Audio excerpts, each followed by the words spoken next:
Hi folks, in this video I want to do an example of going through the algorithm by hand, the algorithm for computing the coefficients of the progressive polynomial, that is. And I also want to do the error analysis, which is very important. It turns out there's a really nice error formula, which we'll get to. So I'm doing a numerical example by hand of computing the coefficients in a progressive polynomial, because sometimes this is helpful in understanding an algorithm, right? If you do it by hand a couple of times, it helps you really understand how the algorithm works, and then that'll help you understand how the computer code fits together. So let's do that. Let's suppose that we're given these 5 points here. 5 points in the plane. We want to find a progressive polynomial that interpolates those 5 points. So I just laid out the 5 points in a table here, just an alternate way of looking at them. So we got indices I equals 0 through 4, right, for the 5 points, and then the x values and the y values. We're going to put together a list of the coefficients c. So initially, C, the list consisting of those coefficients, or a vector, if you prefer to think of it that way, is has nothing in it. It's empty. Or you could, on the computer, you could initialize it to be all zeros. But I'll just represent it as a list with nothing in it, and then I'm going to gradually fill it up one coefficient at a time from left to right. So the first coefficient, C0, is going to be, basically, it's just going to be y0. So we look at the first y value, and that actually becomes the first coefficient, C0.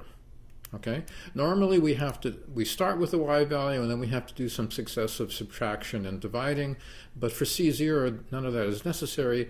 Y0 is C0, right? So we got the first C value. Now for C1, we start off a similar way. We take the corresponding y value, y1, which is 3 over here. And but that's just the starting point. Now I'm calling that C1 comma 0. That's the starting point for computing C1. But then we do have to do, in this case, one level of subtracting and dividing. We have to subtract off the previous C value that we calculated, namely 1, and divide by the difference in the x values for the corresponding indices. So we take the current value for C, which is 3. We subtract off the previous C value, C0, which was 1, and then we divide by x1 minus x0, which is 1 minus 0. This just comes out to be 2. Having gone through all the previous C values, which was just the one of them, right, C0, that was the only one we had to do, we are now finished computing C1. C1 is equal to 2, so I add that to the list. Now, to compute C2, we're going to have to use both of these previously computed C values. So we start off again, in the analogous way, we start off with y2, which in our case is 6, right? That's the third y value, which is y sub 2, and that'll be our initial starting value for C, and then we progressively change it by subtracting and dividing, right? So we take the y value 6 minus the first C value, which was 1, divided by the difference in the corresponding x value. So in this case, it's going to be x2 because we're working on C2, and then subtracting off x0 corresponding to the C0, right? The C0 and the x0 have the same index. So this is going to be 6 minus 1 over 2 minus 0. That comes out to be 5 halves. That's the current C value. I'm calling it C21, but we have one more step to do. Then we have to subtract off the next C value that we computed, which was C1, which was 2, and divide by the corresponding difference in x values, right? x2, which is 2, minus x1, which was 1 here. So we get 5 halves minus 2 over 2 minus 1. That just comes out to be 1 half. Now we've run through all the previously computed C values, so we're done computing C2. C2 is equal to 1 half. We add that to our list, and we're ready to go on to C3. Okay, I think I'll probably stop this now, but we continue in the same way for the next two, C3 and C4. You can check it on the PDF file I will post. But remember that at each stage, for example, when we're computing C3, we will use the previous 3 C values already computed, C0, C1, and C2. right? And we use them in the subtraction and division process. So now I'm going to do a theorem which we'll need in order to do the error analysis. The theorem relates the coefficients in the progressive polynomial to the derivatives of the function that we're interpolating. Okay, so let me just get through the boilerplate here, setting up the names of all the variables and everything. So we assume we've got a set of n plus 1 points, x0 through x1. Right? These are distinct x values, and I'll let A be the extreme left point among the x values, and B be the extreme right endpoint among the x values. Right? So all the points are contained on the interval from A to B. And we'll assume that f is a function which is continuously differentiable n times on that interval, right? On that interval that contains all of these x values. And then we assume that we've gone through the algorithm as on the previous slide, and we computed the progressive polynomial that interpolates the x and y values for this function, right, at these given x values. Now, in doing that, going through that construction of all the coefficients, we obtain these n plus 1 coefficients. Keep in mind that the first n of them, c0 through cn minus 1, are not unique. However, even though they're not unique, they're still, in a sense, determined by the derivatives of the function f, right, as we'll see. The last coefficient actually is unique, but none of that really plays a role in what we're doing right now. I just want to point out that although we do get a formula, in a sense, for these coefficients, most of them are not unique. They're not uniquely determined by the formula. Okay, so the conclusion is, given all those assumptions, then all of these coefficients, c0 through cn, are equal to, so ci is equal to the ith derivative of f divided by I factorial, where the ith derivative of f is evaluated at some point, I'll call it c, that's the Greek x, some point between a and b. So this is like in the Taylor theorem, right, where we had to evaluate a function at some point between the point of the expansion a and the point where we were evaluating, but we didn't know for sure what point. This is a very similar situation. We know that this equality will hold for some c, between, that is c, xi, right, c with a guttural consonant, not to be confused with the English letter c, right, so c and c. So it's determined by the ith derivative of f divided by I factorial, but we don't know where we have to evaluate the derivative exactly. It's just somewhere in that interval. Okay, this is not a difficult theorem to prove, and it's actually, it uses a kind of acute trick using the mean value theorem. So we'll do it by induction on n, right? So n is the number of points. And clearly when n equals 0, actually, when n equals 0, we have 1 point, right? N is actually equal to the number of points minus 1, right?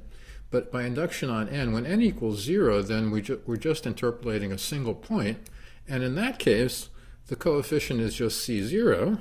And c0, as we saw in the previous slide, it's just the y0, just the first y value corresponding to f evaluated at the first x value.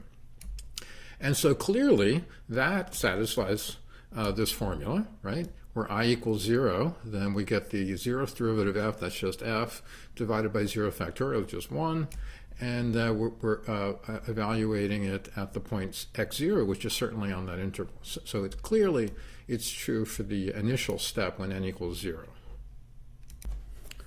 Okay, so now let's do the induction step. Let's suppose that the theorem holds for all values less than n, and we'd like to establish it for n. So we've got some interpolating polynomial. It interpolates n plus 1 points, for x0 through xn. Now what we'll do is we'll take that interpolating polynomial and we'll just drop the last term. So that's what this is. This is Pn minus 1. It's simply the first n terms of that interpolating polynomial where we've dropped the last term, the nth power term, or the Cn term, right? By dropping the last term, we now have a polynomial of 1 degree smaller. It just consists of the first n terms of px, and it no longer interpolates the last point, xn and f of xn, but it still interpolates the first n points from x0 to xn minus 1, right? All of these points. So, by the induction hypothesis, the coefficients of Pn minus 1, namely C0 through Cn minus 1, will satisfy the requirement, that is the formula we saw on the previous slide, this one, right, that Ci is equal to the ith derivative f evaluated at some c divided by I factorial, right? So, that's easy to do, but by the induction hypothesis, we can assume the first n coefficients satisfy the condition of the theorem. Now, all we have to do is establish it for the last coefficient, Cn. Okay, now this is the fun part. What we'll do is we'll define a function g, which is equal to the difference between f and p, right? So the difference between f and the interpolating polynomial p. So a couple things we can say immediately about g. First of all, it's differentiable. In fact, it's continuously differentiable n times because both f and p are. And equally important, g is 0 at n plus 1 points, namely the xi's, those points of interpolation. By the way, the technical term for these interpolating points is knots, right? So g is going to be 0 at all the knots of the interpolation. So, now here's a picture of what g might look like, right? So we know that there's these knots, right, the points of interpolation, where f is equal to p and therefore g is 0. So g is going to be 0 here and here and here and maybe some more points further on. Now, because of the mean value theorem, if g is 0 at 2 distinct points, there must be an intermediate point where g prime is 0, right? So that's because g is continuously differentiable. The mean value theorem applies, and since the average slope between 2 points where g is 0, right, the average rate of change is 0, there must be an intermediate point where g prime is actually equal to 0. And that's true for each pair of adjacent zeros of g, right? For every pair of adjacent zeros, there must be a point in between where g prime is 0. Now, think about what that means. There are n plus 1 points where g is 0. That means there must be n points, these intermediate points, where g prime is 0. Now we can repeat the argument. If there are n points where g prime is 0, and g prime itself is still differentiable, right, because we assume g is differentiable n times, so g prime is still differentiable, we can apply the mean value theorem to g prime. There must be points between the zeros of g prime where g double prime is equal to 0. So, there are n points where g prime is 0. There must be n minus 1 points where g double prime is equal to 0. We can continue this reasoning all the way down to the nth derivative because g is differentiable n times. When we get down to the nth derivative, there must be at least 1 point left over where the nth derivative is equal to 0. The nth derivative of g is equal to 0. Well, if the nth derivative of g is equal to 0, that means the nth derivative of f is equal to the nth derivative of p at that point. And we'll call that point c. So this is where c comes from. Now, on the one hand, we know that by assumption, by this reasoning with the mean value theorem, the nth derivative of p at c is equal to the nth derivative of f at c. On the other hand, from the previous video, we saw that the nth derivative of a progressive polynomial is simply equal to n factorial times cn, right, where cn is the nth coefficient. So, putting these two guys together, setting these two blue boxes equal over here, we get this result, which is what we want, right? We want to say that Cn satisfies the same formula as all the other c's. It's equal to the nth derivative of f evaluated at some point c divided by n factorial. So that establishes the theorem, and again, the takeaway is that all the coefficients of a progressive polynomial are equal to this formula involving the ith derivative of the function that we were interpolating, right? The function we were trying to approximate, evaluated at some point on the interval that contains all the knots. Okay, so now we can do the error analysis, right? So what we want to do is we want to say how much does a function f differ from its interpolating polynomial at a particular point, right? How do we get the error? Well, the nice thing about interpolating polynomials is that we know how to make them exact at a particular point, right? If we're focused on what's going on at a particular point, we can always simply add that point, in fact, as an extra point of interpolation, as an extra knot, in order to make the interpolating polynomial exactly equal to the original function at that point, right? So we start off with interpolating polynomial p, which is going to be approximately equal to f of x at some point. But then what we do is we make the interpolating polynomial exact by adding an extra term. We add one extra term, which would be the term that interpolates the new point. So here I'm saying that the point x, where we want to investigate the error, is the new point that we add as an interpolating point. So when we add that new interpolation point, we are simply adding one extra term to the existing interpolating polynomial, right? We have the p of x that interpolated the first n plus 1 points. Now we're adding an extra point. We simply add one extra term. It consists of a new coefficient cn plus 1 times psi n plus 1. Remember, psi is the polynomial that just takes x minus all the earlier x values for the interpolation. And because this new polynomial interpolates this new point, xn plus 1, we know that q of xn plus 1 is exactly equal to f of xn plus 1.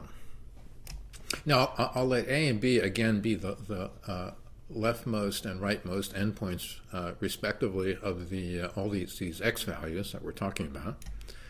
And now we can write down the error formula. The error at the point xn plus 1, right, the error in the polynomial interpolation for the original polynomial before we added the extra point of xn plus 1, that is equal to the true value of f at that point minus the value of the interpolating polynomial at that point. Now, I'm going to replace the true value, f of xn plus 1, by the revised interpolating polynomial, which takes the same value, right? F of x plus n plus 1 is equal to q of xn plus 1, so I can simply replace these guys. But then I know that the difference between these two polynomials is simply that last term, right? So the error is equal to the last term of the new interpolating polynomial when it's evaluated at the point xn plus 1. Furthermore, by the previous theorem, we know that this coefficient, cn plus 1, is going to be equal to the n plus first derivative of f evaluated at some point c divided by n plus 1 factorial, right? So this new coefficient is related to the n plus first derivative of f in this way, right, for some c in this interval. So plugging this formula in to the error formula over here, we get this error formula, which expresses the error in the interpolating polynomial p of x in terms of the n plus first derivative of f and psi sub n plus 1 of x, right? And again, we don't know exactly where c is. It's some point on the interval that contains all these x values. But this is very similar to what we saw for the error formula in the Taylor theorem, right? That also depended on evaluating the polynomial at some point, and we knew what interval the point was in. It's between the point of the expansion A and the point where we're evaluating it, but we don't know exactly where. So this is very similar to that, and it's therefore it's quite useful, right? It's actually quite easy to work with and to get useful estimates this way. Okay, let's look at an example of applying the error formula. So this is kind of a silly example, as usual. We'll try to approximate the exponential function, e to the x, by simply interpolating 4 points at x equals -1, 0, 1, and 2, right? This is not going to produce a very accurate approximation, but it'll be interesting to compare the errors on different intervals, actually. So the error, definition of the error is going to be e to the x minus p of x. I want to compare the error on the intervals from -1 to 2, that is the smallest interval that contains the knots, the interpolation points, and then on a larger interval, say from -2 to 3, where we're moving out from the original interpolation points. So, in this case, we have 4 interpolation points. That means the interpolating polynomial will be a progressive polynomial of degree 3, interpolating 4 points, and that means the error term will have n plus 1 equal to 4, right? So the error term will be f to the 4th of c divided by 4 factorial times psi 4 of x. Now, in this particular case, f of x was equal to e to the x, and therefore the fourth derivative is also e to the x. And psi 4 of x is equal to x minus xi for each I running over all the x's that we were interpolating at. So it's going to be x plus 1 times x minus 0, just x, times x minus 1 times x minus 2. Right? So that's psi 4. And now, if we look at the interval from -1 to 2, on that interval, the fourth derivative, e to the x, is never greater than e squared, right? That's the worst case when x equals 2. And on the other hand, psi 4 of x, let's see. I'm just doing a very crude estimate of psi 4 here. I'm going to say, look, wherever x is, it has to be between one of these pairs of points, right? So it has to be either between -1 and 0, between 0 and 1, or between 1 and 2. In that case, the difference between those bordering points are less than or equal to 1, and then it can't be more than 2 units away from one of the other points, and it can't be more than 3 units away from the last point. So just a crude estimate, we can say it's never greater than 6, right, psi 4. So this gives us a crude estimate for the error. We could do better by being a little more sophisticated in trying to estimate psi x, but as a crude estimate, we get this. We get the error of p is less than or equal to e squared over 24, that's 4 factorial, times 6, and that comes out to be about 1.8. That's not real good. It's certainly not good enough for engineering, but at least, it means your answer is in the right ballpark, right? Now, let's look at the error on the interval from -2 to 3. So here we're venturing outside the interval that contains the original points of interpolation. So what happens here? Well, on this interval, the fourth derivative is, as a worst-case scenario, it might be as big as e to the 3rd power. And then psi 4, if you use a similar kind of crude estimate, if x is somewhere between -2 and 3, then using a similar kind of crude estimate, it can't be any bigger than 1 times 2 times 3 times 4, right? The distance from all these points, it's got to be within 1 unit of one of them, and 2 units of the next, and 3 units of the next, and 4 units of the last one. So worst case scenario, it's no worse than 24. When you put this together, however, the error is an order of magnitude greater, right? The error is going to be e to the 3rd over 24 times 24, so that's about e to the 3rd, that's about 20, right? So it's more than 10 times greater than the error on the first interval that we looked at. So there's a moral here. It says that when you move outside the region where the knots were, right, where the original interpolating points were, the error can go up dramatically. Now, in this particular case, that was due to 2 factors. One was that the fourth derivative was the exponential function, so that increases very quickly. So as x gets larger, this is going to increase very quickly.